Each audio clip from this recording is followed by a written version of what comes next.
I don't truly know when it all began. Mēs ar Jāni sākām strādāt kopā, un tad tas viss arī sākās.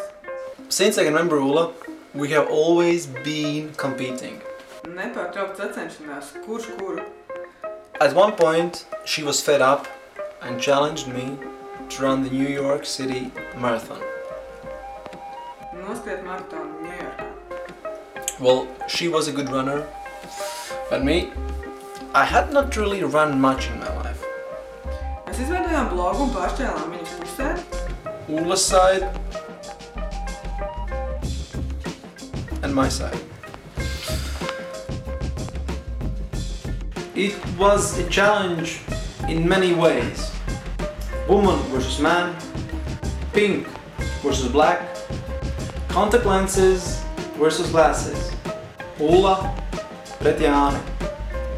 Savus piedzīvojumus, pārdzīvojumus, skrējienus un klupienus mēs rakstījām katrs savā pusē. People noticed us. First friends, then others. Mūsu blogā ciemojās vairāk nekā 25,000 apmeklētāji un gandrīz 2,000 balsoja par uzvarētāju. And then media started to follow us. Latvijas televīzija izveidoja sižetu par mums. Un pat Rīgas mērs novēlēja mums veiksmi. Skriet ātri, bet uzmanīgi. Atpakaļ pie darba. Who won? I don't really want to talk about that.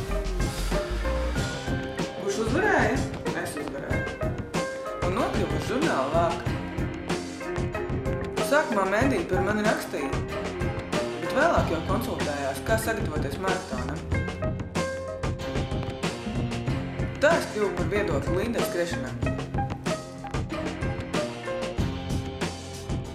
Bet Jānis man ir sēdis respektēt.